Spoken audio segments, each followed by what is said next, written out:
minutinho. Começou. Então, boa tarde a todos. Eu gostaria de agradecer em nome do Grupo de Pesquisa Comunicação, Cidade e Memória, a professora Fabiana Moraes, por ter aceitado o nosso convite de participar da conversa sobre o livro A Pauta é uma Arma de Combate, Subjetividade, Prática Reflexiva e Posicionamento para superar um jornalismo que desumaniza. Antes de falar um pouco sobre a trajetória da Fabiana, eu gostaria de passar a palavra para a líder do nosso grupo de pesquisa, a professora Cristina Mussi. Boa tarde a todas, todos e todes. Fabiana, um prazer imenso ter você aqui com a gente. Eu sei como isso é difícil. Obrigada demais por ter aberto um espaço na sua agenda. Vou aqui repetir o saudosíssimo Wilson das Neves, grande sambista, falando: ô sorte! Que bom você aqui.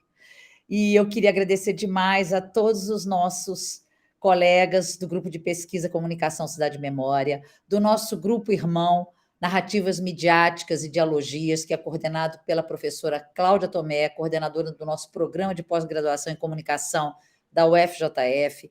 Agradecer a presença dos alunos da disciplina de graduação técnica de investigação jornalística, aqueles que estão presentes agora no momento, que vão assistir essa live depois, e que também estão estudando um dos seus textos apresentados neste livro para fazer um trabalho.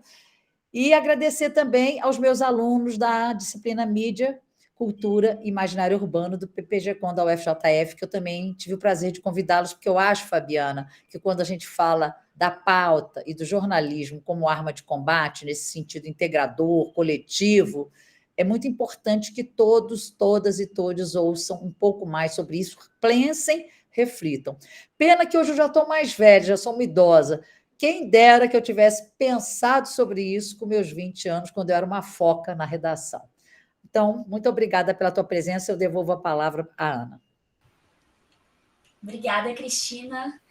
E eu vou falar um pouquinho, bem pouquinho mesmo da trajetória da Fabiana, apesar de ser uma trajetória muito mais extensa do que essa. Mas a Fabiana ela é professora da Universidade Federal de Pernambuco, campus Agreste. Ela pesquisa hierarquização social e a relação jornalismo e subjetividade. Vencedora de prêmios como ESSO e Petrobras de jornalismo. É autora de 6 livros, entre eles O Nascimento de Joyce e A Pauta é uma Arma de Combate. Ela foi repórter especial do Jornal do Comércio, colunista do Intercept Brasil e antes da UOL e da revista Piauí. Bom, antes da gente iniciar a nossa conversa, eu gostaria de pedir para todo mundo desligar o microfone durante a conversa e ao final da fala da professora, a gente vai abrir então aí para as perguntas. Fabiana, seja muito bem-vinda e eu passo a palavra agora para você. Oi, boa tarde. Muito obrigada, Cristina, a Ana, todo mundo que está aqui presente, Thalita, algumas pessoas eu conheço assim, de e-mails. Eu peço desculpas porque eu não estou num dia exatamente muito bom, estou me sentindo meio adoentada, assim, acho que é cansaço, mas vou procurar aqui dar o melhor de mim para a gente ter uma conversa boa.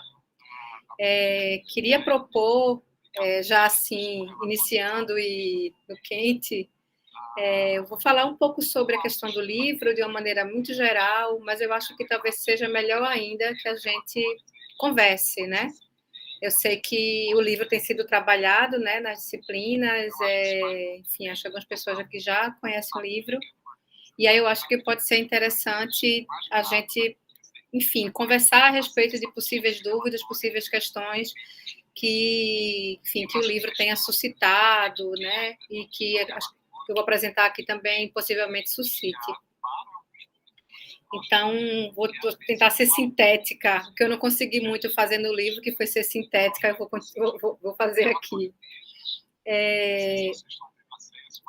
Esse livro, ele tem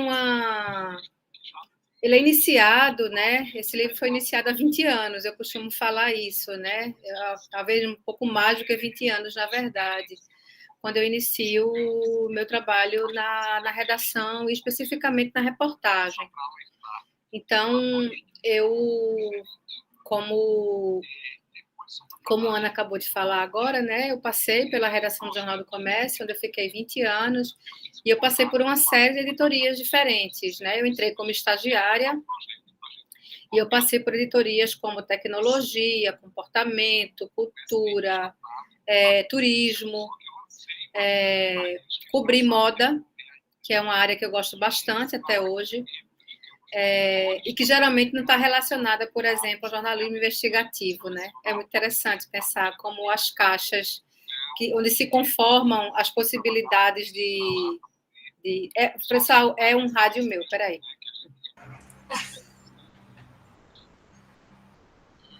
Só um minuto. Melhorou? Aham. Não, tá, agora tá bem mais baixinho, tá ótimo. A gente achou que era algum áudio vazando do. Não, é meu mesmo. Vê se melhorou, coloquei mais longe. Melhorou sim, aham. Eu estou gravando um programa nele e eu não posso desligar. Não, tá perfeito. Mas como eu estava dizendo, né, passar por várias editorias me mostrou como, por exemplo, né, era possível falar a respeito de questões da política para além de um caderno de política. Isso é uma das questões que vai aparecer para mim nesse meu fazer jornalístico mesmo, né? E uma coisa que foi ficando muito clara com o tempo e que eu só percebo muito de maneira mais evidente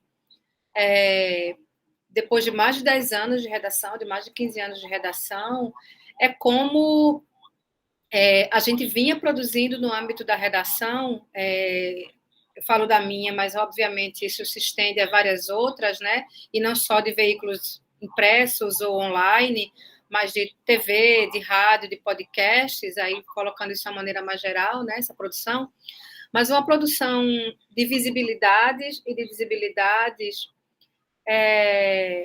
que eram ou violentas ou que, no mínimo, elas reduziam muito as existências das pessoas a um menu muito restrito de possibilidades de vida.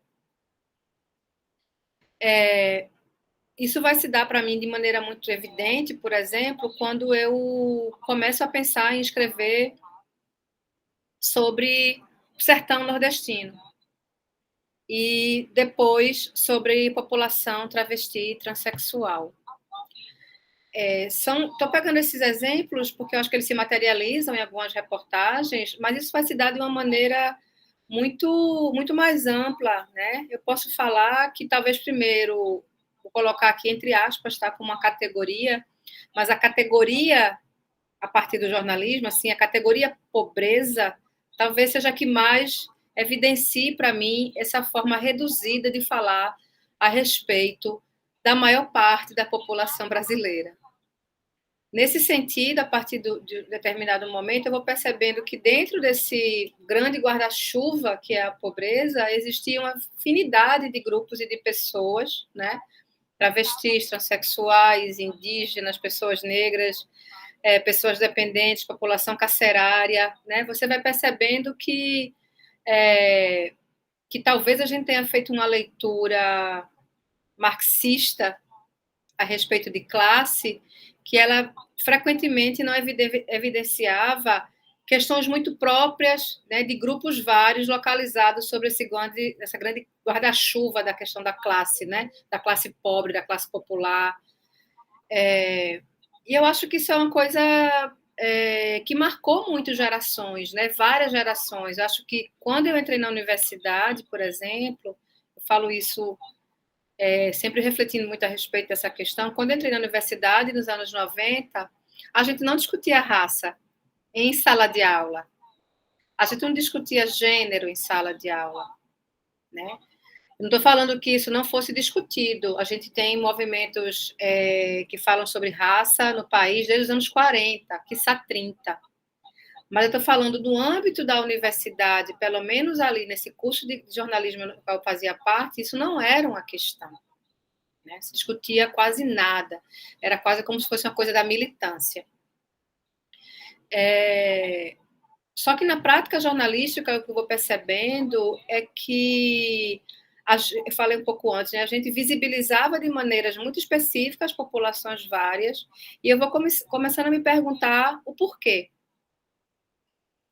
Essa pergunta do porquê me leva a uma miríade de questões, uma miríade de possibilidades de visibilidades. Então, por exemplo, um exercício que eu vou começar a fazer é não sair da redação com pressupostos entronizados na minha cabeça de como é que eu vou encontrar o mundo. Então, por exemplo, sair achando que eu ia encontrar um sertão depauperado, cor de sépia, cinzento, pobre, faminto, é algo que eu vou negar. E aí eu posso falar disso também para pensar em pessoas, em populações várias. Isso é uma questão. Eu não posso deixar de falar que isso também tem uma relação com o fato também de eu ser uma pessoa que venho de uma condição de pobreza, né? Assim, e de variadas formas de pobreza, posso dizer, né? De uma pobreza de uma pessoa que viveu vários bairros populares de Recife, de Jaboatão, que é na região metropolitana. Eu nasci no morro aqui em Recife, no Alto José Bonifácio, onde minha família ainda hoje vive. A minha mãe, depois que separa do meu pai, vai morar em conjuntos habitacionais, vários também, localizados nas periferias daqui da região metropolitana, como Muribeca, Marcos Freire. Mas quando eu falo isso, eu não quero dizer que a minha perspectiva é uma perspectiva localizada dentro da periferia apenas, né? A partir de uma vivência periférica. Eu gosto de falar também isso até como uma provocação, que o meu posicionamento, a minha perspectiva também é universal. Minha perspectiva, ela não é menos universal do que várias outras perspectivas.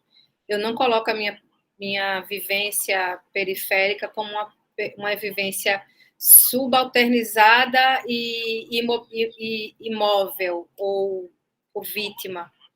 É uma perspectiva subalterna, mas ela também é insurgente. Aí eu estou pensando aqui no autor que eu acho muito interessante para estudar comunicação e decolonialidade, que é o Eric Villanueva, da Colômbia. Eu não sou nenhum especialista em decolonialidade, mas decolonialidade e comunicação é algo que me interessa, inclusive baseia esse livro também, né, A Pauta. Então, o que eu vou perceber na redação, e a redação sendo um ambiente muito de classe média já, né, é que havia ali, meus colegas de redação, uma maneira muito pobre, superficial, de entender a pobreza. Eu saio desse ambiente de pobreza, eu venho de um ambiente de pobreza, minha família ainda vive num ambiente, em grande parte, de pobreza, mas uma primeira questão que vai aparecer para mim é que a pobreza era lida de uma maneira muito homogênea, e a pobreza é heterogênea também, né? Então, e existem vários graus de pobreza e tipos de pobreza. Eu posso falar, inclusive, de pobrezas afetivas, de pobrezas de acolhimento ou não acolhimento, né? A pobreza também, eu acho que isso tem uma leitura que está relacionada talvez a uma perspectiva, sei lá, marxista, né? Da pobreza sempre como um índice econômico, como um índice de renda, mas existem variadas formas de pobreza. E eu posso dizer para vocês que no Alto Zé Bonifácio, onde eu vivi, e onde meu pai vive, né, eu via isso muito evidente, né? A pobreza pela qual eu vivia, a pobreza que eu vivia não era a pobreza que a minha vizinha da frente vivia, sabe? Que era uma família de catadora de latas, né? O meu pai já era meu pai é fotógrafo e, né, conseguia através da atividade dele ter tipos diferentes de capital. Meu pai terminou, né, ele fez o que se chamava, que seria ensino médio hoje, meu pai finalizou o ensino médio. Então, essas diferenças de capitais, né, elas vão se dar fortemente dentro também da pobreza, e eu percebia que na redação essas questões não eram traduzidas, sabe? E havia uma forma muito superficial dessas leituras. Isso desde o início me incomoda, né? Desde que eu entro na redação, isso me incomoda. Então, eu costumo dizer que tanto Nascimento de Joyce quanto A Pauta é uma Arma de Combate é um livro que eu comecei a escrever há muito tempo, e ele se dá ao mesmo tempo que eu era repórter, editora, enfim, e ao mesmo tempo eu estava fazendo um exercício já dentro da redação de crítica ao jornalismo com essas reportagens, né? Eu entendo, por exemplo, que tem uma crítica muito forte em relação a questões de visibilidade, né? De novas visibilidades que precisam ser colocadas no espaço público, e eu falo isso, por exemplo, a partir do Corpo de Joyce, né? A partir de como as pessoas sertanejas vão ser trazidas também no caderno Os Sertões, que eu escrevi já há bastante tempo, né? Assim, bastante tempo para a gente, né? Para a história não é nada, que foi 2009 e 2010. E aí, professora Cristina, com todo respeito, assim, eu conheço tantos jovens de 18 anos que estão completamente caquéticos. Eu não entendo jamais a idade como um índice de velhice ou de impossibilidade de debate público, sabe? Eu acho que eu escrevi há pouco tempo sobre isso, e uma das pessoas, talvez, no sentido, como é que eu posso dizer? No sentido do estigma da ideia de velhice, que acho que talvez a gente tenha que refundar a ideia de velhice também, né? O Brasil sempre tratou muito mal isso, mas a gente tem um congresso cheio de gente jovem, mas que tem a cabeça, né, absolutamente encalacrada em preceitos desumanizantes, parados, né? Não, enfim. E eu chamaria isso aí, talvez, essa ideia de velhice que a gente costuma ter, mas que não é a ideia da velhice, que eu acho que a gente tem que passar a refundar, né? Luísa Erundina está aí para mostrar para a gente, né? Paulinho da Viola, Gilberto Gil. Eu quero ser uma jovem que nem essas pessoas, quando eu tiver meus 80 anos. Mas, enfim, a gente costuma produzir muita outrofobia, né, no cotidiano da gente, e acho que a gente é talhado por essas outrofobias mesmo. Mas, assim, para não deixar as coisas em aberto, eu estava falando sobre essa crítica de mídia, de imprensa, que eu começo a fazer a partir do próprio exercício na redação, e aí eu começo a falar sobre a questão da subjetividade jornalística no Nascimento de Joyce, e anos depois, né, quando eu vou lançar agora a pauta, eu lancei o Nascimento de Joyce, o livro, em 2015, e desde então eu vou percebendo que aquela apresentação da ideia de subjetividade jornalística, ela ali, natural que seja, esse é o caminho de todo pesquisador e toda pesquisadora, toda pessoa que pesquisa, vai passando por, né, variados momentos de debruçamento, análise de pesquisa, novas leituras, novos encontros, acho que isso faz parte da própria pesquisa. O que eu percebo ao longo do tempo é que a ideia de subjetividade que está ali no Nascimento de Joyce, ela ainda é muito embrionária, né? Vai me interessar, por exemplo, assim, eu não tinha nenhuma leitura a respeito, por exemplo, da interface entre teoria feminista e jornalismo. E essa ideia de objetividade forte, né, que é trazida pela teoria feminista, e quem me apresenta isso de uma maneira muito generosa é Márcia Veiga, então, fazendo seu pós-doutorado na Unicinos, e com a qual eu tive a sorte de escrever 2 artigos que foram levados para a Compós, né, de 2019 e 2020. Com Márcia, então, eu tenho esse acesso, e também vou passar a ter acesso a uma leitura de estudos decoloniais que são muito interessantes, né? Que são questões que eu estava trazendo já em 2015, mas eu não tinha nenhum contato com essa literatura. E quando eu comecei a ler, eu disse, mas eu estou falando, eles estão falando o que eu estou falando, e aí você percebe, como é bom esses encontros teóricos, né? Você faz, eu não estou maluca sozinha, tem um bocado de maluco comigo. Mas eu acho que, assim, é preciso pensar no Brasil nesse sentido, né? E os estudos decoloniais, tem muita gente no Brasil debruçada sobre essas questões, e eu acho que é importante a gente traduzir o Brasil também nesse sentido, né? Fazer esse foco no Brasil e nas características do país, como, por exemplo, o país que mais demorou a libertar pessoas escravizadas, o país que talvez, não sei se é o mais, mas eu acho que é um dos mais, pelo menos, recalcou o racismo, né, recalcou o patrimonialismo, e como isso tem amplamente um efeito na produção jornalística brasileira, né, que é da qual eu faço parte e sobre a qual eu estou falando. Então, a ideia de subjetividade, ela vai, mais recentemente, está conectada com essas questões que eu trouxe agora, essas leituras teóricas, e aí vou pensar essa subjetividade como sendo aquela que eu brinco no segundo capítulo, né, que eu digo que tem que tirar a subjetividade do armário, e não se tira ninguém do armário, mas a subjetividade a gente tem que tirar.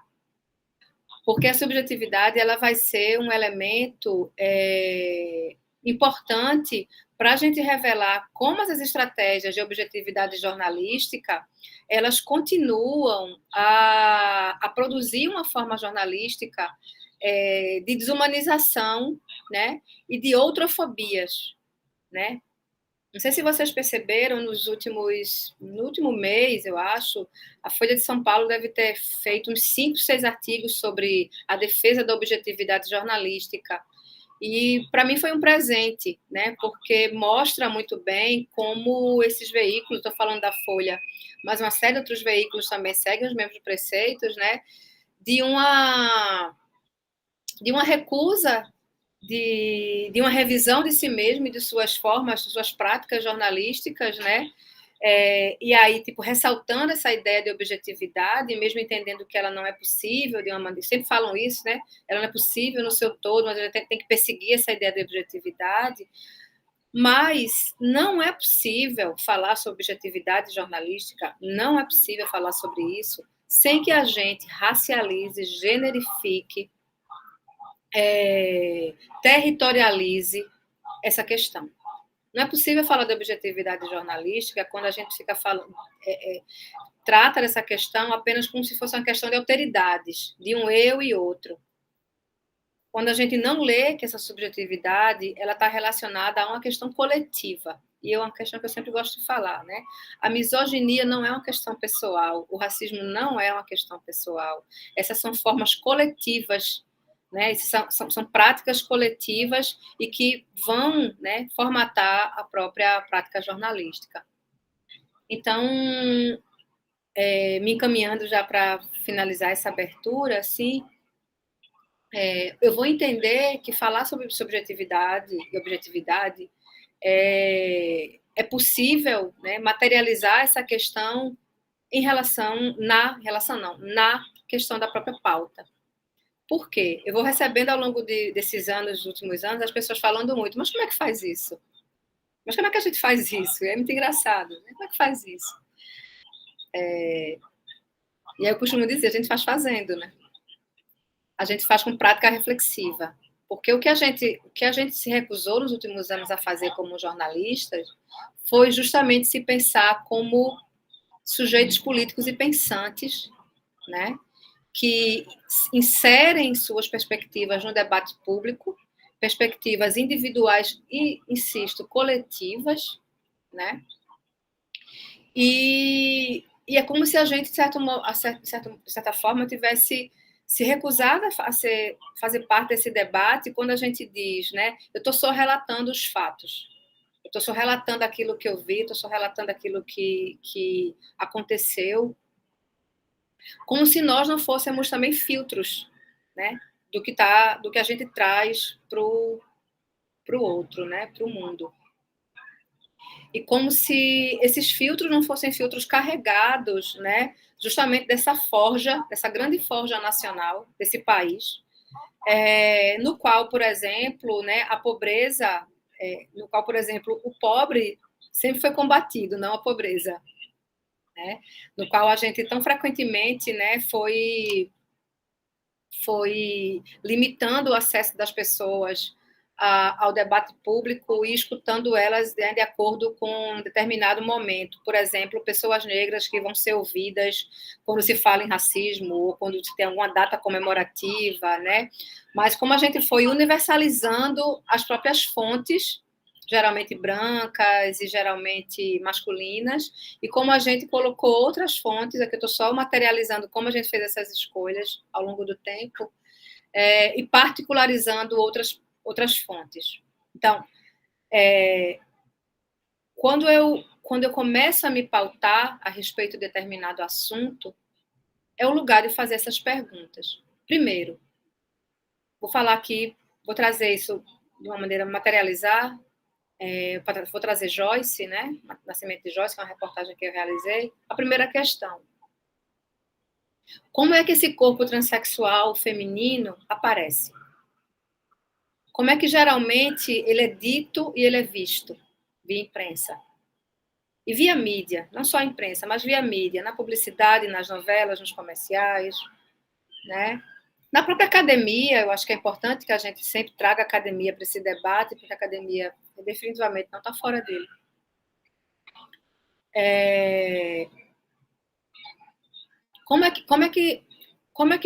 Que regime de representação eu tenho sobre um corpo trans feminino, né? O que é que dele geralmente me vem quando eu falo a respeito dessa palavra mulher trans, dessas duas palavras, mulher trans? Então, isso para mim ficou muito evidente quando eu mesma vejo Joyce, né? E nem consigo olhar Joyce no primeiro momento como uma mulher trans, porque ela não carregava aqueles signos, né? Esses signos que a gente geralmente associa ao corpo de uma mulher trans, aos brincos, ao batom, ao vestido, enfim, todos esses signos que, por mais que a gente saiba que são culturais, a gente naturaliza, né? A gente coloca dentro do campo do natural.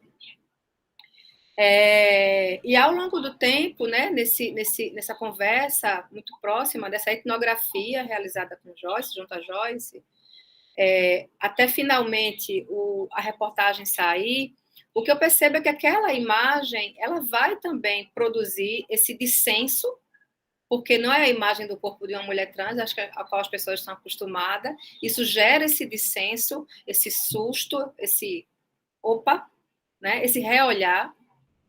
E eu acho que é disso que o jornalismo tem que se fazer. Assim, acho que isso é uma preocupação que o jornalismo tem que ter, sabe? Porque uma outra questão é que a gente foi se acostumando a oferecer aquilo que, de certa forma, já está apresentado no debate público. E eu acho que uma função do jornalismo também é apresentar, né, aquilo que se traduz em dissenso. O dissenso é a política. A política não é o consenso, mas sim o contrário. Então, eu acho que com Joyce, né, quando eu penso comigo, eu não vou abrir mão de Joyce, porque Joyce, entre aspas aqui, para quem estiver só ouvindo, sei lá, isso num áudio, estou colocando isso entre aspas, né? Esse corpo diferente do da mulher transexual, que Joyce vai apresentar como se ela fosse uma diferente, né? Porque ela não vai adotar esses signos culturais relacionados ao corpo feminino socialmente construído, Joyce vai me mostrar que, na verdade, né, há uma construção de ideal feminino que o jornalismo também faz parte quando ele repete esse ideal, essa ideia de mulher. E eu acho que Joyce é muito pedagógica nesse sentido, para mostrar para a gente, para mim como jornalista, e para as pessoas que estavam lendo o Jornal do Comércio ou que vão ler o livro, de que a ideia de feminino é muito maior. A ideia de feminino ela é tão complexa quanto o jornalismo é, né? E isso me ensina demais. Assim, eu vou ser eternamente grata ao que Joyce me apresenta, até sobre mim mesma, né? Até sobre nós, que mulheres cisgêneras ou transgêneras. E eu falo as transgêneras também porque muitas mulheres transgêneras recusavam a companhia de Joyce por ela não parecer essa mulher como deveria ser, né?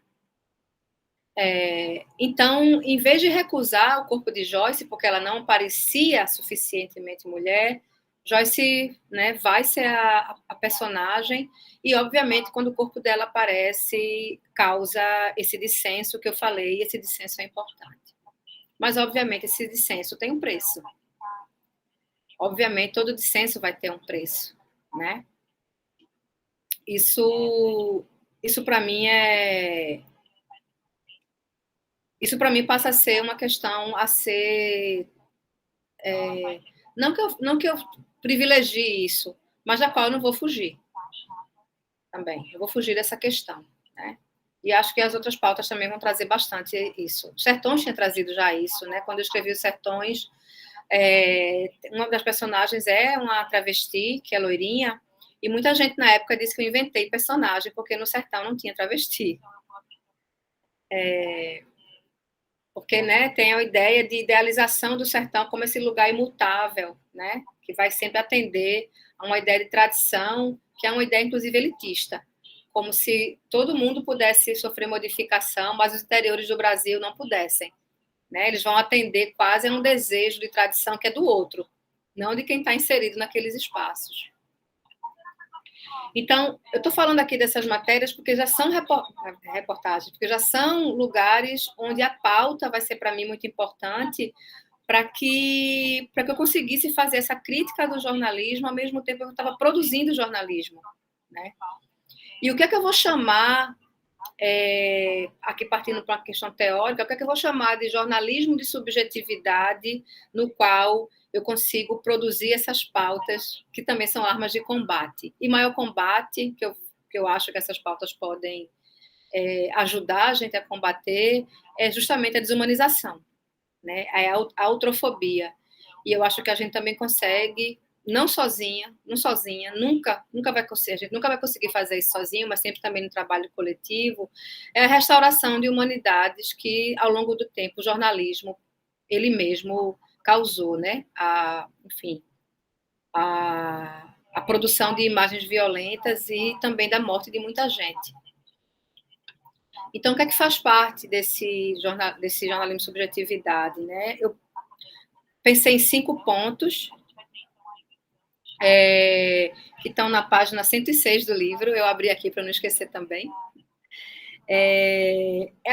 O primeiro, né, que é a reflexividade contínua, tanto sobre ensino, pensando aqui na gente que está inserido na docência, na pesquisa, nos ambientes acadêmicos, mas não só acadêmicos, né? A gente tem vários espaços de ensino que não se conformam, obviamente, apenas à academia, mas o ensino e a prática, né?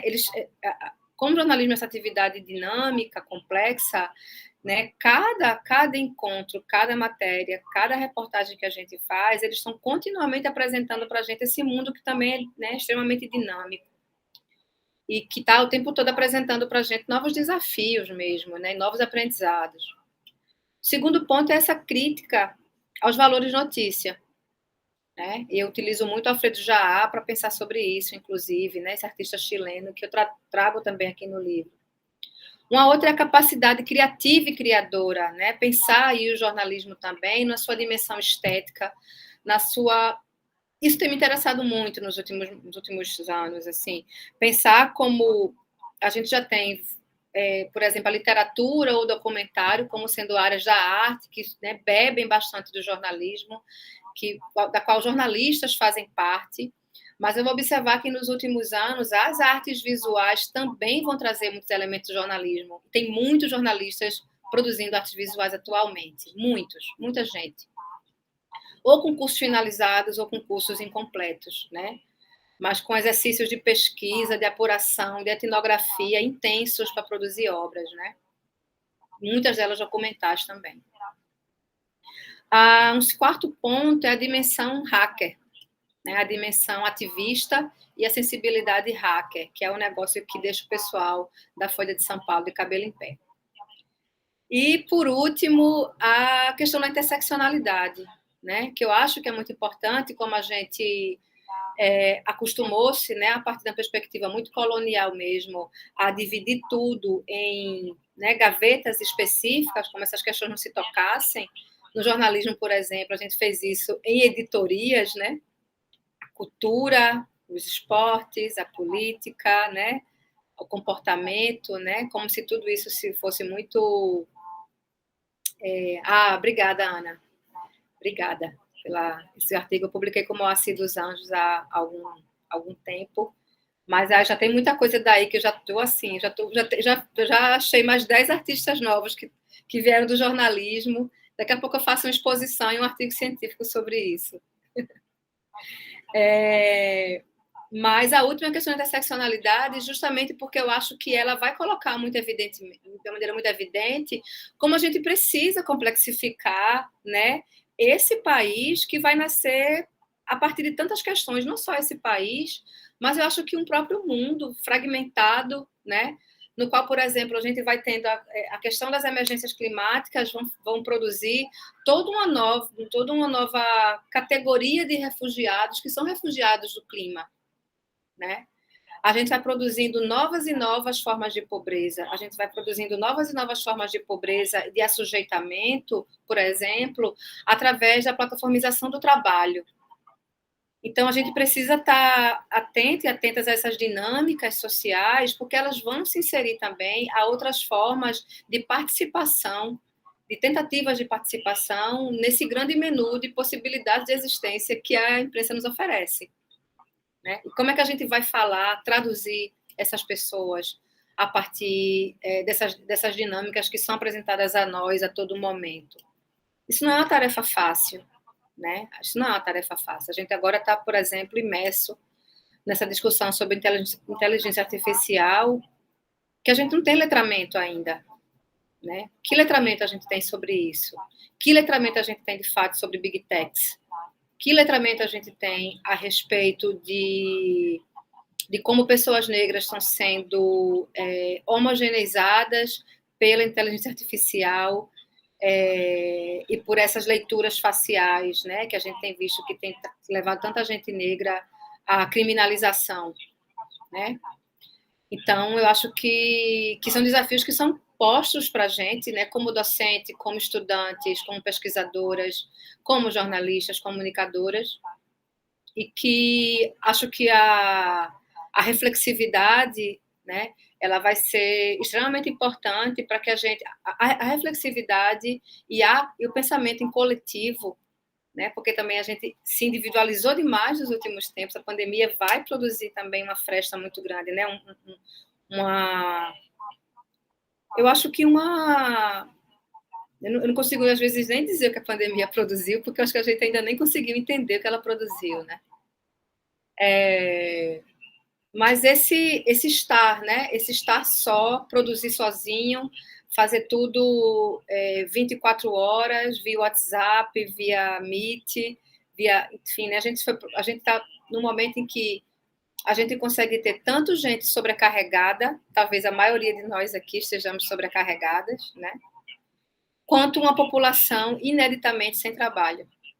Eu falo isso no mundo todo. Então, a gente consegue produzir ao mesmo tempo gente que está sobrecarregada e gente que não tem trabalho nenhum, né? Ou trabalhos extremamente precarizados. Então, eu vou finalizando aqui, né, só para pensar no nível de complexidade que a gente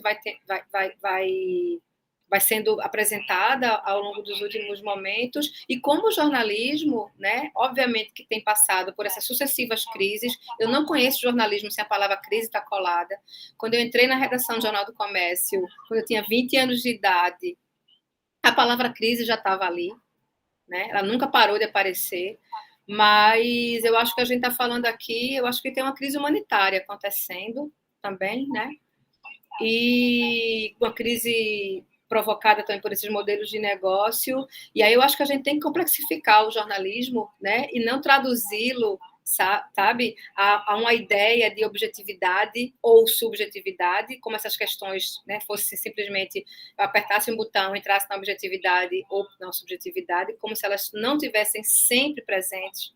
Elas sempre foram a marca do fazer jornalístico, mas uma foi sufocada em nome, na verdade, de uma forma ideológica, colonial, de produção da notícia, e a ela atrelada à produção de desumanização e de uma série de outrofobias que eu acredito que o exercício da pauta, reflexivo da pauta, pode combater e pode, enfim, restaurar humanidades. Acho que é isso, obrigada. Acabei falando muito, né? Nossa, foi muito bom. Eu tô cheia de anotação aqui já, cheia de questões, Fabiana. Muito obrigada. Gente, agora vamos fazer o seguinte: quem quiser fazer alguma pergunta pode levantar, né, a mãozinha que eu passo a palavra, ou então pode escrever no chat. Eu vou começar, então, Fabiana, só que eu já estou aqui, enfim, né, a partir da sua fala, o livro O Nascimento de Joyce me tocou muito, assim, né? Então, até quando eu fui dar estágio de docência para os alunos, eu falei sobre ele, enfim, eu leio, releio esse livro, enfim, eu acho bem tocante. E aí, quando, né, eu li o livro e agora com a sua fala, o que eu me pergunto é o seguinte, porque aí você conta um pouco também desse relacionamento com a Joyce, né? Então, assim, como foi complexo também, né? Toda essa relação também com essa fonte. E aí eu queria te perguntar, né, se dentro do jornalismo de subjetividade também dessa questão contraditória, se é necessário também uma certa aproximação com essa fonte, como que a gente lida, né, com esse distanciamento e com essa aproximação, né, que eu acho que isso é muito complexo, né, quando a gente está lidando com questões, né, enfim, relacionadas com o jornalismo subjetivo, como que a gente mantém o distanciamento e se é necessário mesmo manter esse distanciamento quando a gente está lidando com uma pauta, né, trabalhando, né, com questões que são tão difíceis, né, enfim, tão complexas mesmo. Eu queria ouvir um pouco sobre isso. Tá joia, Ana. Ana, assim, de fato, tem uma delicadeza, né, que se interpõe aí desde saída, porque primeiro você está falando de uma relação assimétrica, né, então tem a relação de quem procura, quem vai expor, né, e tem a relação daquela pessoa que é a fonte, né, a gente, né, é a fonte. Sim, ela é a fonte, né, ela é mais do que a fonte, mas ela também é a fonte. E aí eu acho que a gente precisa, nesse caso, assim, uma coisa que eu fui aprendendo mesmo, eu acho que é importante que a gente leve isso para a sala de aula, porque muitas vezes as pessoas dizem que jornalismo se aprende só na prática, né? E eu acho isso muito ruim em relação às universidades. Não, jornalismo a gente aprende em sala de aula também. Eu odeio esses lugares comuns, às vezes, sabe? Assim, jornalismo a gente aprende. Claro que a gente vai aprender mais as coisas na prática, assim é a vida. Mas a universidade é um lugar de imenso aprendizado, óbvio, né? E eu costumo levar isso muito para a sala de aula, né? Assim, eu acho que a gente tem aquela brincadeira com o jornalismo Vando, né? Que o João Freire faz, que eu adorava, assim, quando começou o jornalismo Vando, que é aquela coisa afetuosa, do coração, que, né? Que você parece que é uma velha amiga da pessoa entrevistada, tomando aquele chale com ela, não sei o quê. Eu gostaria de dizer que eu fui a primeira pessoa a revelar a identidade do jornalismo Wanda, eu tenho muito orgulho disso. Eu descobri quem era Wanda, fiz entrevista com ele. Olha, Fabiana, então depois eu quero conversar com você, que eu estou escrevendo um artigo sobre jornalismo Wanda. Eu escrevi em 2010, quando ele apareceu, acho que 2010 ou 2011. E aí, é engraçado, né? Hoje a gente é colega de Intercept. Mas eu acho que é uma questão que tem, esse jornalismo afetuoso, essa coisa, ele vai aparecer, é isso, né? A gente está sempre, às vezes, tratando as coisas de maneiras muito binárias, né? E, evidentemente, a prática jornalística e a nossa relação com fontes, ela não precisa ser uma relação de enorme distanciamento e frieza. Isso é uma bobagem, né? Ao mesmo tempo, a gente não pode deixar de evidenciar para nossas fontes, principalmente aquelas com as quais a gente passa por um longo momento, né, uma convivência muito grande, uma convivência mais longa, de que também a gente também está fazendo um trabalho que é técnico. Então tem uma relação técnica que está ali também, né? Você está apurando, você está ouvindo, você está coletando informação com a sua fonte e a partir, inclusive, da observação da vida dela. Esses são elementos que não podem ser pensados assim, mas você estava muito próxima de mim, e depois a gente vai levar essas questões, seja para um documentário, enfim, para aquilo que a gente está, né, aquele produto que a gente está trabalhando. Então, tem duas dimensões que estão imbricadas, elas não se aproximam, elas estão imbricadas. E que elas precisam estar evidenciadas para as fontes. Agora, é óbvio que nossas fontes também não são homogêneas, são extremamente heterogêneas. Então, tem muita fonte que já tem um enorme letramento sobre jornalistas, né? Que sabe que essa é uma relação que também está pautada em interesse. Quando a gente fala em interesse, a gente não está falando que existe bonzinhos e malvados. É óbvio que há um interesse quando eu te procuro como fonte. Eu quero te ouvir, eu quero escrever alguma coisa, né? Então, eu acho que é interessante que a gente evidencie para as fontes isso, mas, ao mesmo tempo, isso não significa que eu não possa, por exemplo, entender que aquela fonte, e quando eu falei sobre heterogeneidade, eu estava querendo falar isso, aquela fonte ela pode estar num estágio enorme de penúria. Né? Eu não vou ser uma repórter menos, entre milhões de aspas, objetiva, porque eu olhei para a geladeira de Joyce, vi que estava vazia e comprei alimento para ela junto com fotógrafo, não sei o quê. Eu nem acho que estou salvando Joyce. Eu não sou uma política pública, né? Mas, ao mesmo tempo, que tipo de ética vai defender o fato, né, de eu ser uma repórter muito melhor e muito mais objetiva, porque eu entrevistei a minha fonte, acaba o dia, eu sei que ela está sem alimento na geladeira, quando acaba o dia, eu volto para um hotel onde eu vou dormir num bom quarto com ar-condicionado, vou jantar, e no outro dia eu volto para a casa dela para continuar a entrevistá-la, e eu encontro ela recolhendo comida na feira. Eu não acreditei nunca que isso me fazia ser uma melhor repórter. Né? Isso, na verdade, eu acho que é uma forma, desculpa a palavra que é, enfim, mas é uma forma idiota. Né? É uma forma idiota de se pensar um melhor jornalismo, porque eu mantive um distanciamento. Isso não é distanciamento, isso é desumanidade. Né? Eu não vou estar entrevistando bem uma pessoa que está faminta. Isso é ridículo. E aí são essas questões que são difíceis. Então, quando eu compro alimento para Joyce, ela possivelmente vai me ver como uma pessoa que vai estar o tempo todo, durante muito tempo, levando esse alimento para ela. E isso é difícil, de fato, de você dizer assim, olha, eu não posso fazer isso o tempo todo. Em algum momento eu vou me afastar. E quando eu escrevo o Nascimento de Joyce, ela fazendo uma reflexão sobre isso mesmo. E eu acho que eu quis compartilhar essa reflexão, porque eu sei que não é uma reflexão só minha. Sabe? Teve muita gente que disse, você se expôs muito quando escreveu esse livro, mas eu queria expor mesmo. Eu queria expor. Eu estava falando sobre exposição, porque eu acho que a gente vai se acostumando a não expor essas coisas em relação ao trabalho jornalístico, que é justamente para tentar mostrar assim, esse mito dessa limpeza do jornalismo, sabe? Assim, essa coisa limpa. E o jornalismo é um lugar de contaminação. O jornalismo é um lugar de contaminação.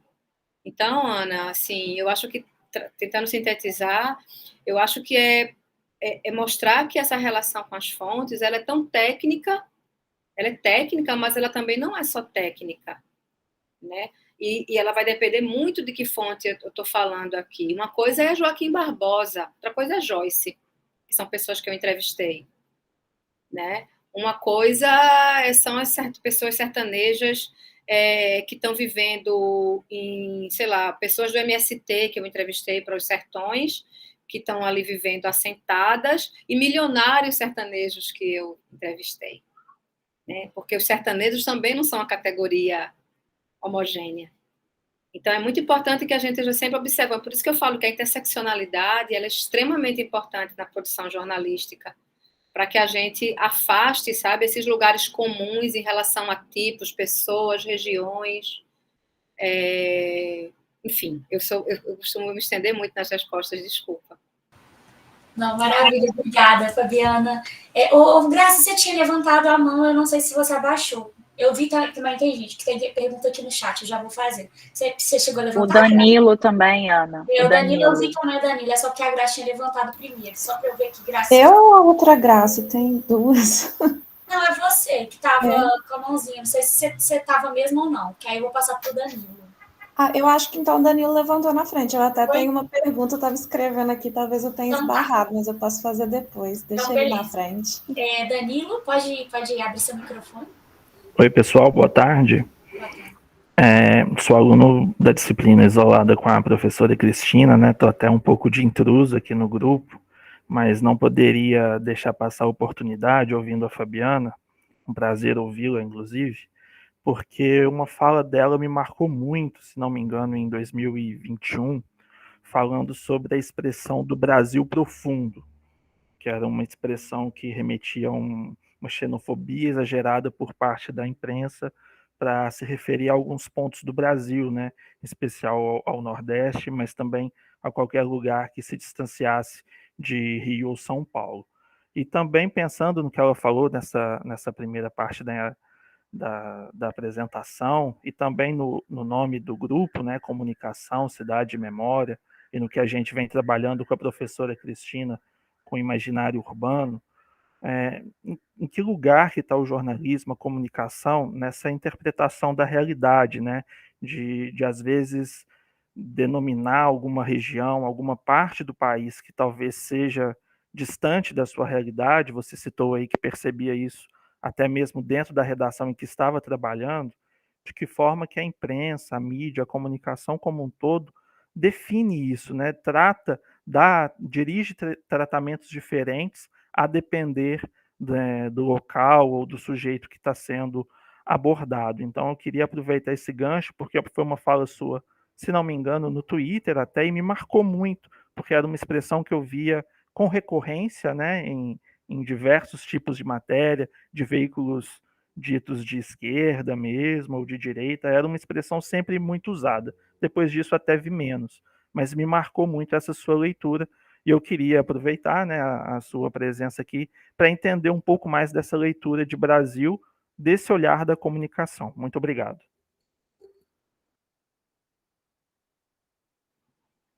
Obrigada, Danilo.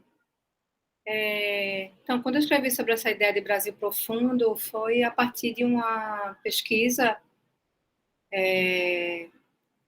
A pesquisa é um work in progress, na verdade, porque ela nunca termina, mas das formas de se dirigir ao Nordeste brasileiro. E, na época, naquele momento, eu estava fazendo uma análise de editoriais e matérias do Estadão. E aí tinha um recorte específico que era o Estadão falando a respeito do presidente Lula, né? Então, tinha expressões que eram assim, eu não vou lembrar exatamente como estava escrito, mas era assim, presidente pode ser rei no Brasil profundo de onde veio. Pode queria me lembrar de uma outra. A outra questão, ou era Brasil profundo, ou era grotões, que vocês também já devem ter ouvido bastante, né? Então, essa ideia de Brasil profundo e de grotão, e aqui quase tudo que eu vou falar tem um pouco dessa relação em questão das binaridades, né? Essa questão Brasil profundo e grotão, ela aparece bastante, principalmente nos momentos de disputa presidencial, né, por conta da própria existência de Lula, nordestino. Isso se deu, vocês devem lembrar muito bem, nos contextos, nas últimas eleições, mas no momento em que Dilma também, né, se elegeu em 2010, 2014, o Nordeste aparece como esse vilão do Brasil, né, um lugar atrasado, enfim.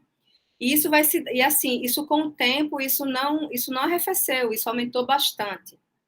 E aí eu vou justamente fazendo análise sobre essa questão desse Nordeste, eu vou perceber como esse Nordeste vai ser traduzido nessa leitura binária como esse lugar da irracionalidade, da não civilização, né? Por que irracional? Porque faminto, porque tradicional, porque não moderno. E isso vai se traduzir como a região que não sabe votar. Se ela está faminta e ela é irracional, ela não vota bem, né? Isso vai ser o tempo todo reiterado, isso foi reiterado até, eu acho que numa fala de Simone Tebet, na época da campanha, dizendo que queria levar para o Nordeste os avanços do Sudeste.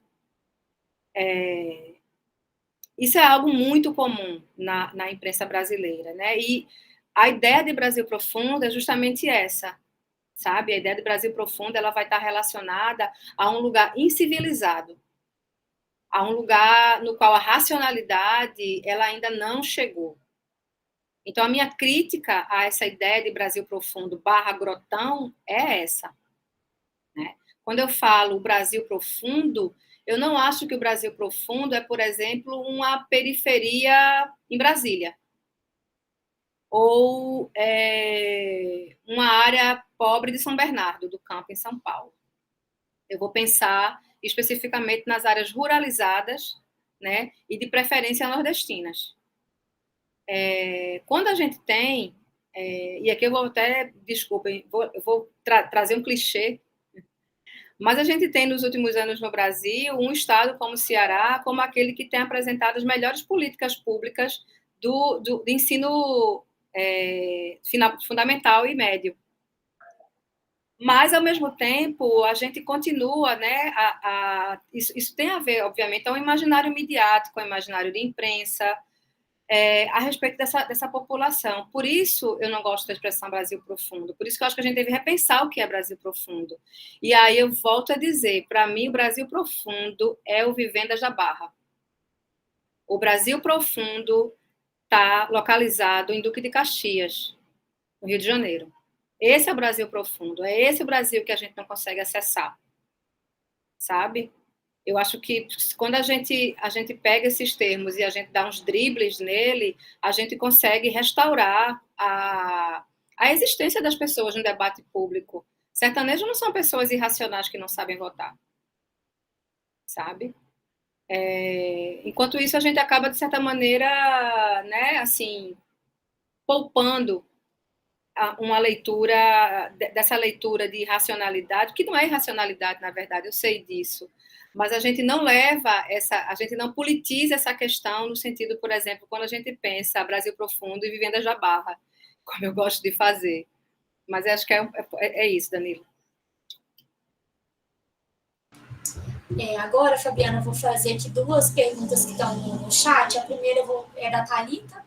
Ela disse o seguinte: eu gostaria de saber se essa proposta de jornalismo de subjetividade contribui, de certa forma, para a emergência de portais, jornais, rádios e redes de comunicação comunitária.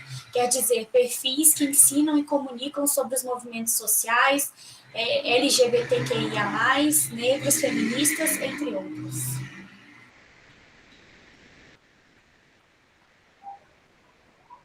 Deixa eu só ler o nome. Thalita, né? Isso. Não, Thalita, eu acho que porque essa perspectiva de uma subjetividade jornalística sublinhada, eu acho que ela diz respeito à forma de jornalismo das mais variadas, sabe? Eu acho que ela é uma maneira de tentar, vou inventar essa palavra agora, me perdoem, desbinarizar a prática jornalística, né? Seja ela pensada numa redação presente numa ONG, num freela que eu faço para a UOL, sabe? Num trabalho institucional, um trabalho de assessoria, né? Eu acho que quando a gente está falando sobre essa questão da objetividade e subjetividade, a gente está falando sobre como é que eu posso dizer? Essa esteira, né? Essa fundação da qual o jornal... Eita, me enrolei agora. Mas da qual a gente aprende a fazer jornalismo, né? De como a gente acha que é o fazer jornalístico. Então, por exemplo, quando você está... quando eu estou pensando em um portal novo, quando eu estou pensando na educação comunitária, a partir do ensino do jornalismo, a gente aprende, seja eu esteja fazendo jornalismo empresarial ou comunitário, a ideia de valor notícia, por exemplo. Os valores notícia, né? Que são os valores notícia. E a gente vai levar isso para essas diferentes formas de fazer jornalismo, né? Eu tenho uma implicância muito grande com a ideia, por exemplo, de jornalismo humanizado. Por quê? Porque eu acho que o jornalismo econômico tem que ser humanizado também. O jornalismo político também tem que ser humanizado. Eu estou o tempo todo tentando, de certa maneira, eu acho, não cair nessa armadilha da binarização da forma de fazer jornalístico, sabe? Obviamente, a gente tem características jornalísticas dos, né, por exemplo, jornalismo cultural, tem características, obviamente, mas a gente tem um fundo em comum que é o fazer jornalístico, que são as nossas escolhas, que são as pessoas que a gente vai procurar e, principalmente, quem são as pessoas que a gente não vai procurar para produzir nossas reportagens, para produzir nossas matérias. Quem são as pessoas que a gente não procura? Quem são as pessoas que a gente geralmente não ouve, né? Que eixos a gente ouve? Pegando aí a pergunta de Danilo, que termos a gente usa para quais lugares? Essas escolhas, elas são comuns a todas as formas de fazer jornalismo, né? E aí, só para exemplificar um pouco, até já escrevi sobre isso, falei disso recentemente agora no Festival 3i. O que a gente tem no caso do Lázaro Barbosa, né, da perseguição e da forma como o Lázaro foi trazido, foi num contexto, isso foi 2021, foi num contexto no qual a cobertura foi feita fortemente nas redes sociais, dentro de um jornalismo feito para as redes. Eu usei na época, quando eu escrevi uma coluna sobre isso, o site Metrópolis. Mas a gente teve ali todo um aparato jornalístico que utilizou a palavra bruxaria para se referir a religiões de matriz afro-brasileira. E era exatamente a mesma palavra que a gente leu no Jornal de Alagoas no começo do século XX, em 1902. Então, é isso que eu estou querendo falar, assim, do que a gente está falando quando a gente fala em formas diferentes, de plataformas diferentes de jornalismo, mas a gente mantém um pensamento racista, mas a gente mantém um pensamento outrofóbico. A gente não vai ter um novo jornalismo enquanto a gente continua tendo como base, né, essa racialização, esse racismo, essa racialização, esse racismo mesmo. Então, me parece que há uma base comum que precisa ser pensada, né, e acho que traduzida melhor, talvez, sabe, em sala de aula e na prática. Acho que é isso. Agora, Fabiana, tem mais uma pergunta aqui no chat da Marise Baesso. Na verdade, são várias perguntinhas aí que ela fez em uma. Vou ler aqui para você. Fabiana, você acha que a grande mídia tem conseguido ser um pouco mais transparente com as suas pautas e também entendendo mais a importância de se discutir a subjetividade ou não? E, para além disso, a mídia alternativa tem conseguido emplacar assuntos e pautas antes invisibilizados e forçado uma mudança na grande mídia? E para onde você, como professora, pensa que caminha o nosso jornalismo? Faltam recursos? Falta voltar ao diploma? Falta pensar na coletividade? Marise, se eu conseguir responder a tudo isso, eu quero um prêmio, tá?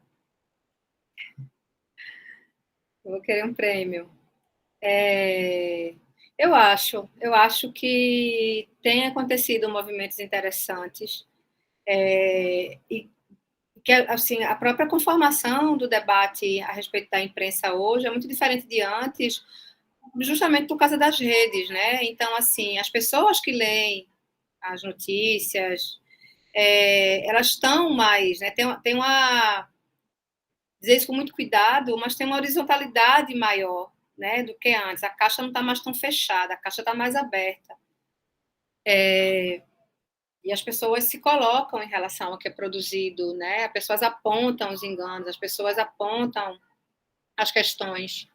Então, eu acho que isso fez com que os próprios jornais, os próprios meios de imprensa começassem também a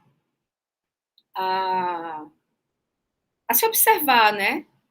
Assim, eu acho que tem o medo dos famosos cancelamentos, mas acho que isso é o de menos, assim. Eu acho que tem hoje uma política de de se rever como veículo, de se rever como meio que produziu racismo, tudo isso que afeta a imagem e afeta os negócios dessas empresas também. Né? Eu acho que isso é uma questão, não tem inocente no jogo. Então, eu acho que tem essa abertura, muito embora essa abertura tenha gradações muito diferentes. Né? Tem gente que acha que porque contrata repórteres negros ou indígenas na redação, já fez tudo, já deu check, está tudo bem, nós somos antirracistas. Pronto, está tudo bem. E a gente sabe que as coisas não são assim. Né? A gente está vendo pessoas negras o tempo todo agora na propaganda, isso é muito importante, mas obviamente isso é um início. Né? O fato de o Bradesco ou do Itaú colocar uma mulher negra na sua propaganda não significa que o racismo acabou. A gente não pode, né, achar que representatividade é o ponto final. Isso também é uma coisa que às vezes é meio perigosa. A questão da mídia alternativa também é esse ponto enorme de discussão. Né? Alternativa para quem, até quando? A gente tem, na verdade, vários veículos que produzem, que não vivem de publicidade, vivem muitas vezes de financiamentos da Ford Foundation, do Google, da Meta, do TikTok. Né? O Pop 3i, onde eu estava agora, se discutiu muito isso. O 3i em si, o festival que é da AJO, é financiado também por esses veículos. E, assim, é muito difícil, num contexto como esse, não ser financiado por esses veículos. O que é que a gente faz? A gente vai dizer que não quer um trabalho? O que é que a gente faz com essa quantidade enorme de jornalistas que estão né, na pista mesmo, querendo trabalhar, mas não conseguem encontrar financiamentos, ou, enfim, numa sociedade que a gente tem um impacto pós-pandemia entre aspas, né? A pandemia foi decretada oficialmente agora, enfim. Mas a gente tem uma queda muito grande de pessoas que estavam contribuindo diretamente com veículos. Isso aconteceu com a Pública, com o Intercept, com a Ponte. Vários desses veículos perderam muito de seus apoiadores e apoiadoras. Então, muita gente vai encontrar mesmo uma forma de conseguir estar no mercado, produzir, através desses financiamentos dessas gigantes, muitas vezes, né? E pegar aqui o Google como exemplo, gigantes que produzem desinformação. Não é isso, não é um cenário fácil que a gente está, né, sendo... Então, como é que a gente pode falar das mídias alternativas num momento como esse, né? Eu acho que às vezes falta pouco a gente pensar na sociedade mesmo, na gente, como financiadora, a sociedade que financia o jornalismo, sabe? E até que, né, qual o nosso poder de fogo no final das contas, né? Como é que esses veículos vão conseguir se manter todos disputando entre si as mesmas fundações financiadoras? Isso é uma questão para a gente pensar. Mas, sim, acho que esses veículos vêm conseguindo produzir, por exemplo, eu vou colocar aqui um veículo que eu sou muito fã, e eu tenho a sorte de ser conselheira, que é o Joio Trigo. Eu acho que o Joio Trigo é um dos veículos que tem conseguido, no Brasil, produzir com muito sucesso coberturas que não são comuns na grande imprensa, que é a cobertura do setor privado, principalmente no caso agro. Você não vê o setor privado cobrir... a imprensa cobrir o setor privado como ela cobre, por exemplo, o setor público. Você não vê setoristas. E se você vai pegar essas empresas, são elas que estão relacionadas fortemente a diversas questões de destruição da própria democracia brasileira. Eu posso falar aqui do agro e financiamento ao golpismo. Eu posso falar das mineradoras e do genocídio Yanomami. Eu posso falar da Ambev e da privatização da água no semiárido brasileiro, para pegar só alguns exemplos. A gente vê que essas empresas são citadas em alguns momentos, né, quando, por exemplo, tem um escândalo, como agora das vinícolas e o trabalho escravo, né? Mas depois daquele valor notícia, que é a novidade, desaparece. Onde é que está a cobertura da grande imprensa que cobre Planalto, e tem que cobrir mesmo, mas cadê a cobertura em relação às vinícolas? Quem vai fazer isso, geralmente, é o pessoal do que a Folha de São Paulo chama de militante. Quem são militantes? Eu posso dizer, então, que existe uma militância pró-Faria Lima, realizada pela imprensa comercial, e existe, então, uma militância da qual o Joio Trigo faz parte, que é anti-agro. Anti-agro não é anti-agro. O agro também, e sim, eu acredito, o agro produz emprego, o agro pode produzir transformações muito interessantes, né? Acho que o agro pode ser responsável, mas ele não é. No geral, ele não é. Eu acho que o Joio Trigo vem trazendo isso de uma maneira muito responsável, sabe? Informativa. E, ao mesmo tempo, eles não estão localizados na objetividade jornalística dessa imprensa comercial, porque eles têm um lado, como se a imprensa comercial não tivesse, por exemplo, feito a defesa da ditadura militar no Brasil. E a gente esquece disso, né? A gente esquece. E agora, recentemente, tem higienizado a presença de Jair Bolsonaro até ele se tornar presidente da República, porque não foi apenas Luciana Gimenez que fez isso. Não foi o Super Pop, não foi o CQC. A imprensa brasileira higienizou fortemente Bolsonaro a partir do momento em que ele se atrela a Paulo Guedes. Isso é público, né? Então, eu acho que falar de imprensa alternativa, eu acho que a gente tem sempre que fazer também esse tensionamento, sabe? A respeito desse alternativo, se ele está relacionado à militância, se ele está relacionado a engajamento, e a gente também tirar esse véu da imprensa comercial como não militante ou não engajada, sabe? Assim, acho que essas questões, elas se tocam aí nesse debate do alternativo e não alternativo. Vou tentar falar só mais de um, estou um pouco cansada, na verdade. Eu fui procurada esse final de semana pelo pessoal da FENAGE, lá do Rio de Janeiro, que está fazendo agora junto com a FENAGE Nacional, voltando a trazer a questão do diploma, né? Porque é tanta bronca para a gente resolver como jornalista, que o diploma parece que foi um negócio que, né? Não, mas a gente agora está perdendo emprego porque o chat GPT está aí, que diploma o quê? Enfim. Mas eu não sei se agora, nesse momento, como é que a gente vai agora discutir a questão do diploma. Eu sempre fui favorável à questão do diploma, sempre fui. De certa maneira, eu acho que eu até falei isso para Carmen, que me procurou, da FENAGE, para falar a respeito. Desde o momento em que as empresas de jornalismo elas passaram a privilegiar quem tinha diploma, eu tinha meio que, sabe assim, você apazigua a conversa na sua cabeça? Não, mas as empresas procuram quem tem diploma, preferem quem tem diploma, mas eu não sei se vai continuar a acontecer agora, se está acontecendo agora. E se qualquer diploma vai ser interessante, qualquer diploma vai ser necessário ao jornalismo, justamente quando a gente está tendo agora uma conversa sobre inteligência artificial, né? A gente chegou agora num parâmetro novo. Então, para te responder isso com mais cuidado, e eu prefiro desse jeito, eu queria reler o que tem sido colocado a respeito do diploma, né? Do qual sou favorável. Mas eu não sei como é que esse debate está agora frente a esse novo momento, né? Porque quando Gilmar Mendes decidiu essa questão lá para trás, há anos atrás até agora, a gente passou por muita coisa. Então, não me sinto, assim, pronta para discutir isso agora com a profundidade que esse tema merece, não. Vocês me dão só um minutinho para tomar uma água aqui? Claro, com certeza. Aí depois... Fabiana, você está tranquila? A gente consegue ainda fazer mais uma pergunta? Como é que você está? Tá? Então, gente, eu vou fazer o seguinte, aí depois, agora em seguida, né, ela respondendo a Marisa, eu vou passar para a Grace, né, a palavra, que ela está na fila das perguntas, e aí a gente vê como que está o andamento e eu passo para a Aurora, tá, Aurora? A gente vai vendo como que a Fabiana também está.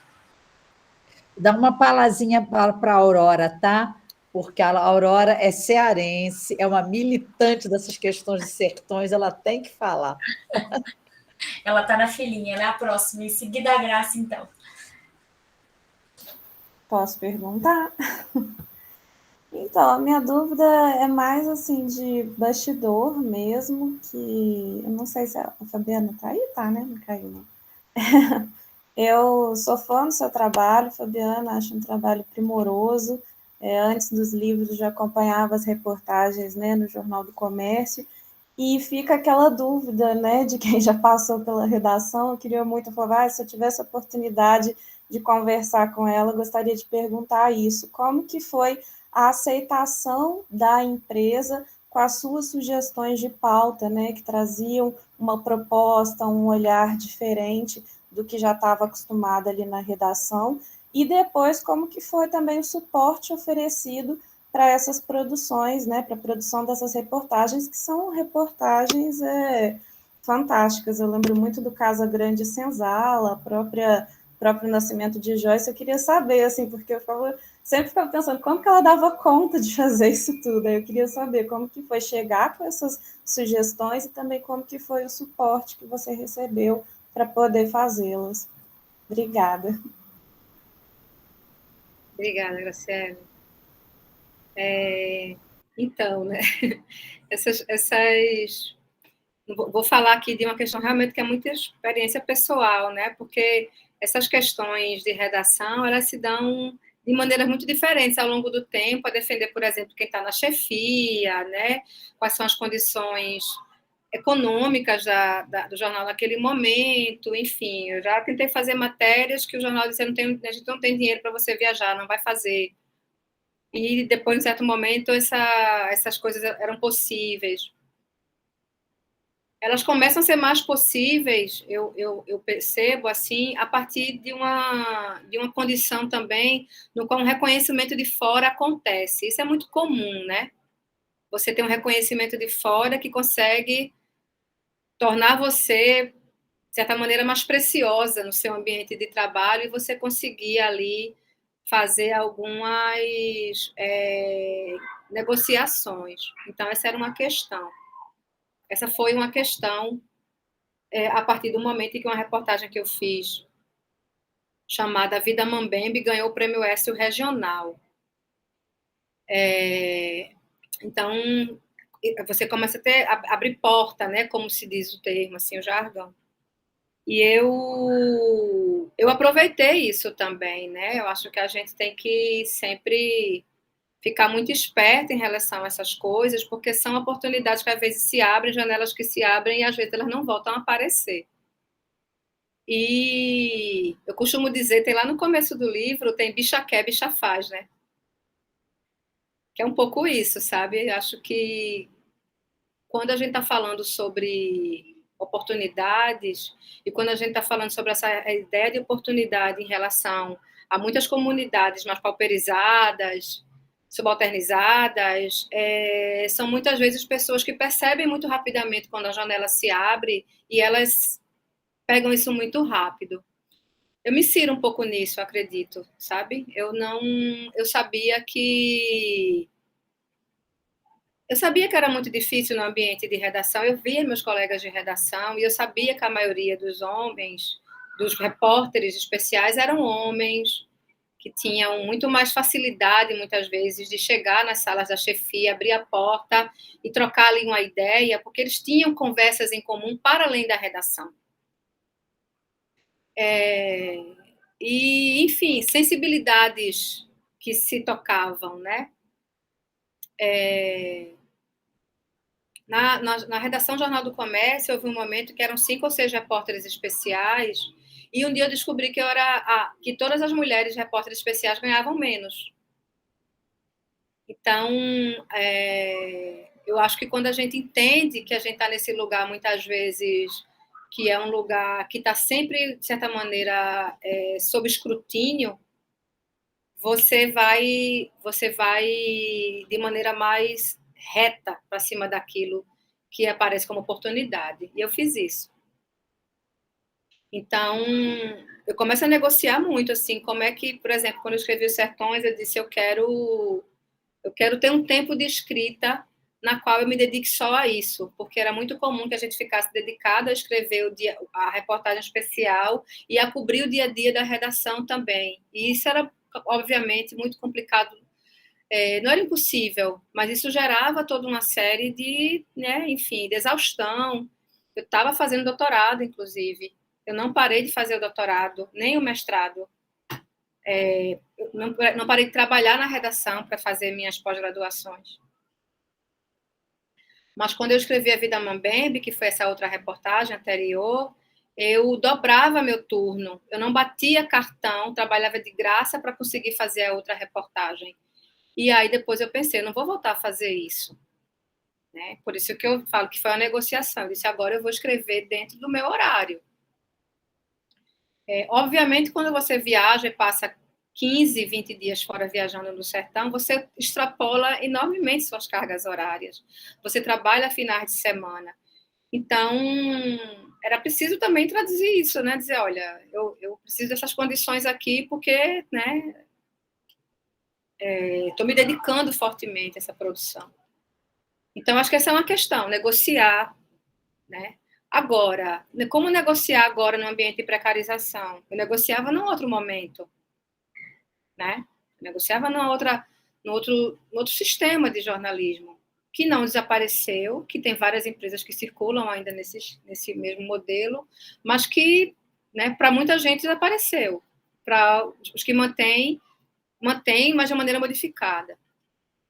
E uma outra coisa, Ciele, assim, que é uma questão que eu procuro trazer no livro, tem um pouco de hackeamento, né? Tem um pouco de hackeamento também, assim.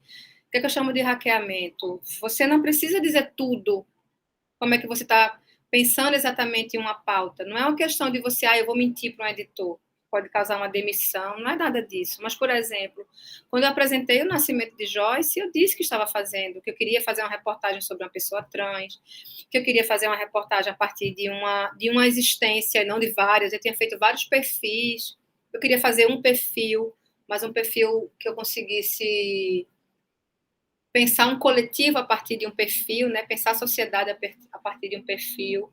Eu tinha apresentado o projeto, então não tinha nada às escondidas.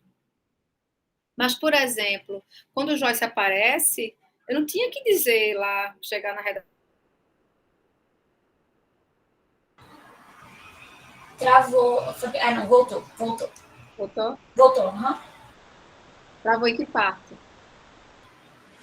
Você estava falando do nascimento de Joyce, né? Que você propôs. Você não tinha que dizer na redação, Isso. talvez que ela tivesse, eu acho que a imagem, né? A imagem que você nos falar disso. Isso. Eu não seria tão patético quanto antiético da minha parte, né? Eu sabia que a imagem de Joyce não era a imagem que a redação estava preparada, que meus chefes estavam preparados. Mas, ao mesmo tempo, que jornalista seria eu se eu dissesse, não, ela não está no modelo de conformidade feminina que a gente tem na cabeça, então eu vou procurar outra pessoa porque ela não serve, sabe? Mas, ao mesmo tempo, eu sabia que se eu mostrasse ela naquele momento, haveria uma...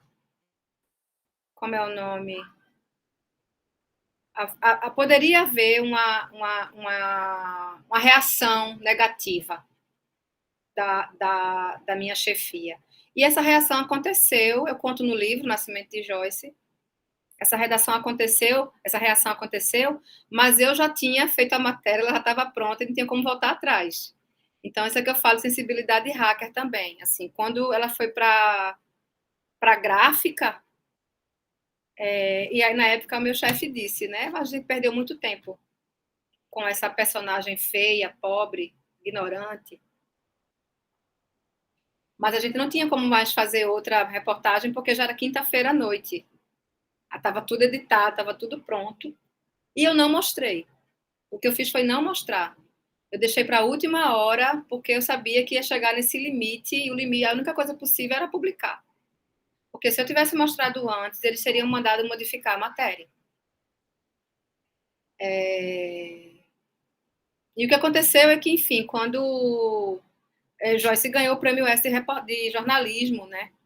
E foi essa pessoa, que é uma pessoa pela qual eu tenho carinho, esse editor, que disse que era uma reportagem com uma pessoa ignorante, feia, que a gente tinha perdido tempo, foi ele que me ligou para falar que Joyce tinha ganhado, que a reportagem tinha ganhado um prêmio.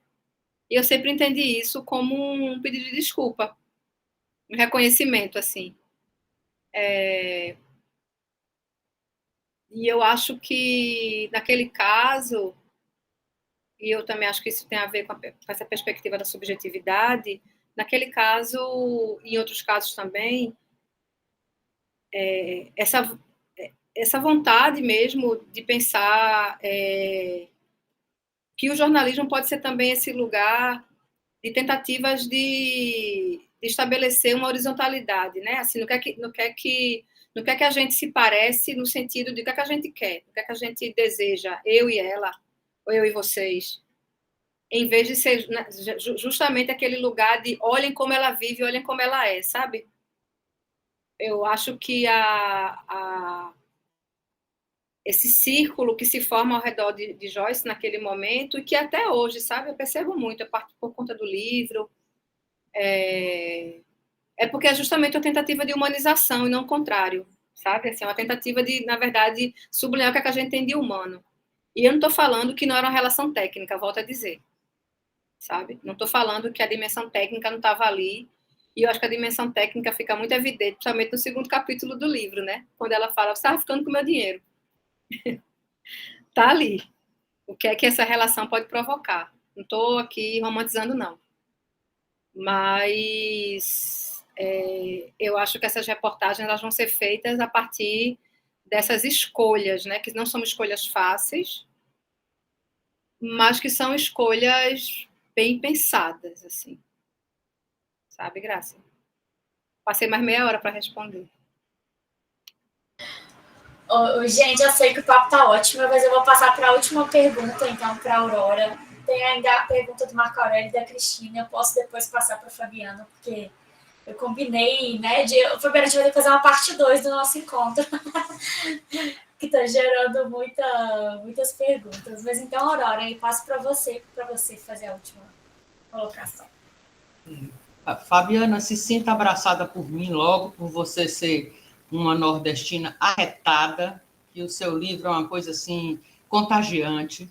Depois, por este sobrenome Moraes, que me lembra logo meu querido poeta Vinícius, por ser minha conterrânea de tão pertinho, né? Você é de Recife, eu sou de Fortaleza, e depois por aquela rede fabulosa, convidativa, que está ali atrás, do lado dos seus livros. Isso tudo é maravilhoso, isso tudo fala muito da sua subjetividade.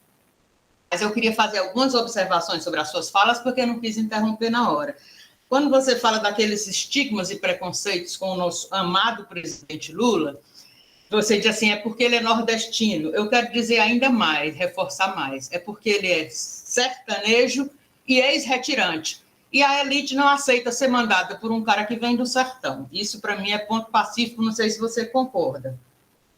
A outra coisa é quando você diz que não gosta de Brasil profundo. Eu fico um pouco triste porque eu me encantei com Euclides da Cunha a partir de uma obra televisiva chamada Onde Nascem os Fortes, onde está toda a essência euclidiana na obra, embora a obra seja uma história completamente diversa do que é os sertões. Apenas a tríade euclidiana está lá.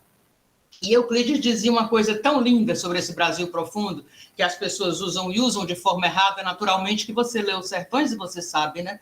Eu vou repetir a frase, pedir permissão para repetir a frase, porque eu acho muito linda. O sertão é o lugar do esquecimento e, por isso mesmo, onde a brasilidade se forjou, protegida da degradação e do estrangeirismo do litoral. Lá, o Brasil é profundo, autêntico. O que ele dizia sobre o nosso interior, não só o nordestino, mas sobre o interior do Brasil, de um modo geral, era uma coisa de uma pessoa apaixonada pelo sertão. O Euclides era um sertanejo, embora tenha nascido no Rio de Janeiro, mas ele tinha todo o aparato cultural, digamos assim, psicológico, emocional de um sertanejo. Ele falava isso nas suas primeiras poesias, antes de ter escrito Sertões. Ele já falava que o desejo dele era morar no sertão. Então, outra coisa que eu gostaria de saber, se você, ao falar, né, que você fala tão bonitamente, com tanta capilaridade, com tanta competência sobre a união do jornalismo com a arte, e o quanto você acha que é importante que isso cada vez mais se junte. Isso, de alguma forma, foi inspirado no que o Euclides dizia sobre o livro dele, que ele não concebia a ciência apartada da arte, né? Ele falava no consórcio da ciência e da arte, e eu acho que isso tem tudo a ver com o que você fala, nessa junção do jornalismo com a arte, o que a gente pode alcançar com essa união. Eu senti uma inspiração euclidiana quando eu li isso em você. E a crítica que você faz às visibilidades e às dizibilidades que são hegemônicas quando se fala em sertão, né? Se nessa crítica, que eu concordo, está certíssima, as pessoas querem ver o sertão como uma coisa única, né? Inclusive, é interessante nesse ponto, eu acho bacana, que a gente, de certa forma, a gente do Nordeste, com a nossa capacidade cultural impressionante, a gente meio que raptou o sertão para o Nordeste. Mas a gente sabe que o sertão não é só no Nordeste, né? Mas aí eu pergunto a você, se nesse desejo que você fala, que permeia, esse desejo de tradição, que permeia a maioria dos discursos sobre o sertão, se isso não teria a ver com uma certa saudade do patriarcado e das mucamas que mantinham a Casa Grande e Senzala, e se essa saudade do sertão, deste sertão que eles querem achar que é o único, do tempo parado, onde nada acontece, que tudo é antigo, isso tem a ver com um certo desejo de perseverar o sertão como o último bastião do machismo?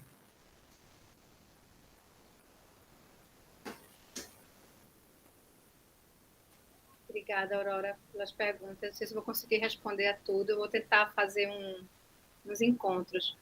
Vou pegar essa última questão que você coloca e eu já respondo primeiro que sim. Eu acho que... Não sei se o último bastião, porque eu acho que o Brasil é machista como um todo. Eu acho que a gente pensar o sertão como esse lugar que talvez seja mais machista, talvez seja, sei lá, estereotipar também, né, assim... Mas existe essa ideia de cabra macho, que é muito forte, né? Até a mulher macho, na música. A ligação da virilidade com a violência, né? Que é muito forte. Exato. Então, eu acho que há um desejo de uma permanência de um tipo ideal que vá... como é que eu posso dizer? Quem estuda isso muito bem, assim, eu gosto de quem fala sobre isso, é Canclini, num livro que ele tem chamado Capitalismo e Culturas Populares. Ele vai fazer justamente essa análise de como a gente que está tecnicamente de fora, ou seja, na urbanidade, na civilização, a gente gosta que alguns lugares permaneçam intocáveis para que a gente possa entrar e sair deles, né? A gente consegue, por exemplo, eu quero ter uma experiência na Amazônia como a Amazônia é. Eu quero ir ao sertão como o sertão é. Eu quero ir a Caruaru e encontrar um boneco de Vitalino e um trio de forró ali. Como se esses lugares também não tivessem submetidos a uma modernidade. E quando eu falo modernidade, eu não estou falando no sentido necessariamente positivo. A modernidade é o garimpo. A modernidade é a destruição, é ambiental. A modernidade traz tudo isso e ela vai a esses lugares, né? O sertão é hoje um lugar com muito lixo plástico. Muito lixo plástico. Por quê? Porque a população, muitas vezes, acessa alimentos industrializados, se alimenta mal em vários casos, não estou generalizando, em vários casos, não em todos os casos, e o tipo de coleta é um tipo de coleta que não privilegia a reciclagem. Isso é um ponto. Então, essas modernidades afetam esses lugares. E aí pegando a questão do Brasil Profundo, a minha crítica ao Brasil Profundo, Aurora, é que o Brasil Profundo é dito, assim como o Grotão, ele é dito para marcar um lugar de poder. Quando o Estadão diz que o Brasil Profundo vota em Lula, que os grotões votam em Lula, é porque esse Brasil Profundo e esse grotão são os lugares da irracionalidade. A minha crítica é o uso, as dinâmicas que estão postas a partir do momento em que esses termos são colocados, né? Se o Estadão diz e isso está colocado numa legenda, que é preciso modernizar o Brasil modernizar o Brasil para que esses grotões pensem e trabalhem como o Sudeste, isso está muito claro do que a gente está falando. Concordo com você, Fabiana. Inclusive, não era isso que Euclides dizia. E, inclusive, este jornal do qual você está falando, que foi quem mandou Euclides para Canudos, sequer teve a coragem de publicar a obra dele. Ele publicou com o dinheiro do próprio bolso, né? Então, eu concordo totalmente com você nesse aspecto. Uhum.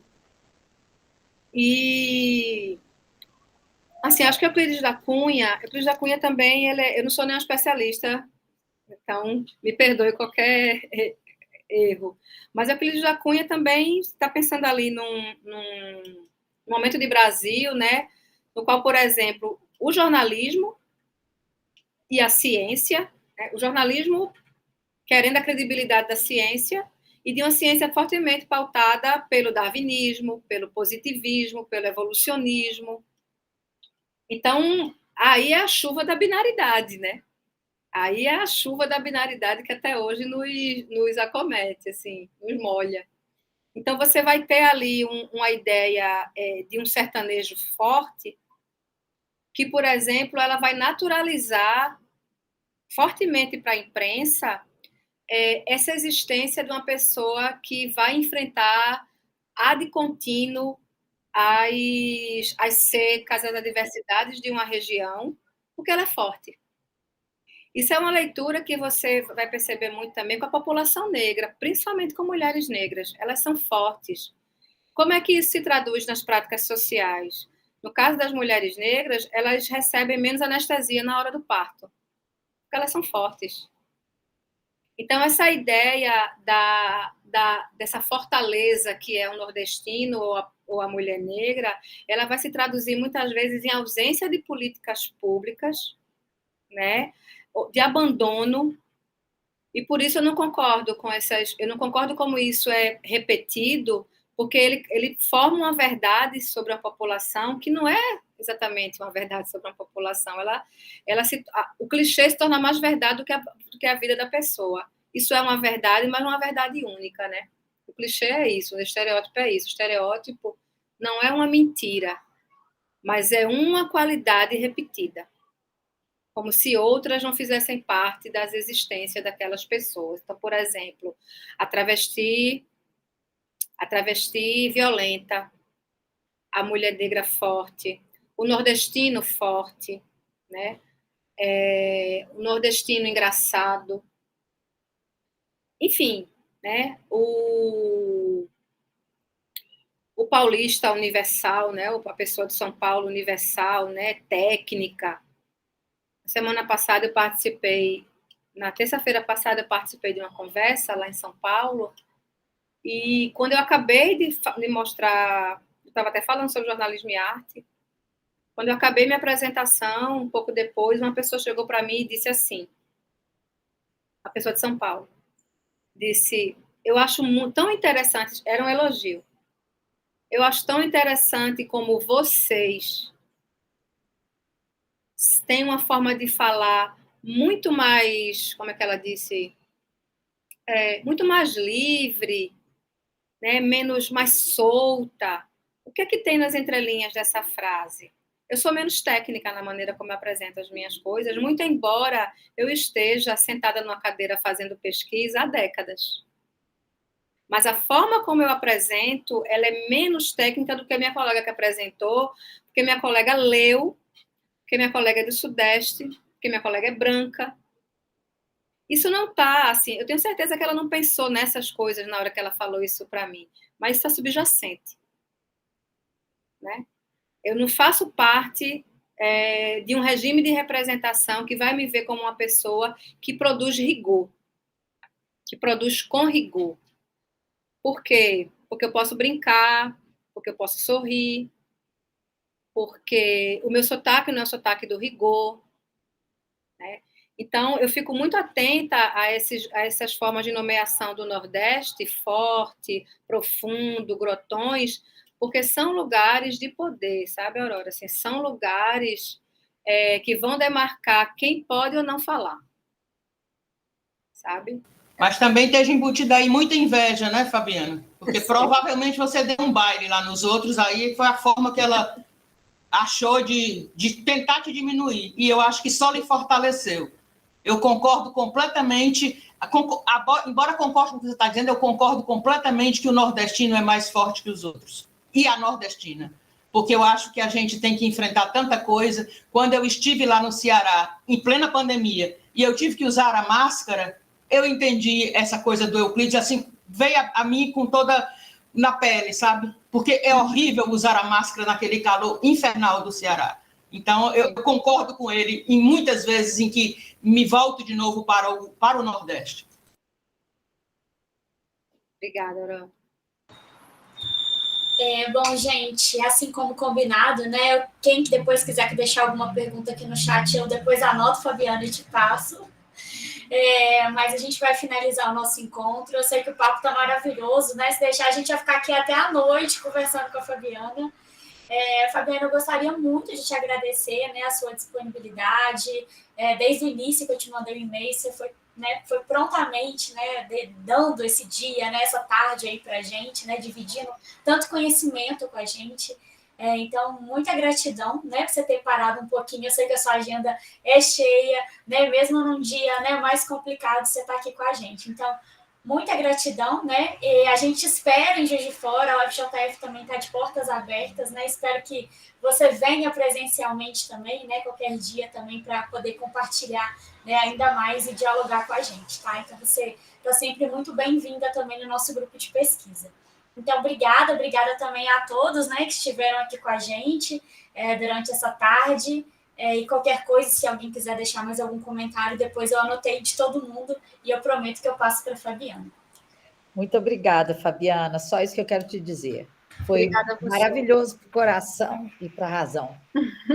Fabiana, muito obrigada, prazer, que Deus lhe ilumine cada vez mais e você seja uma nordestina cada vez mais arretada, porque nos representa a todos, né? Quando uma mulher nordestina vence, vencemos todas nós. Então, obrigada por tudo isso. Obrigada, Aurora. Obrigada, Cris. Obrigada, Ana Paula. Obrigada, Thalita. Obrigada a todo mundo. E qualquer coisa é só chamar. Obrigada, gente. E aí, em breve, eu divulgo para vocês o link, então, desse encontro de hoje. Um beijo grande, ótima tarde, uma semana inspiradora para todo mundo.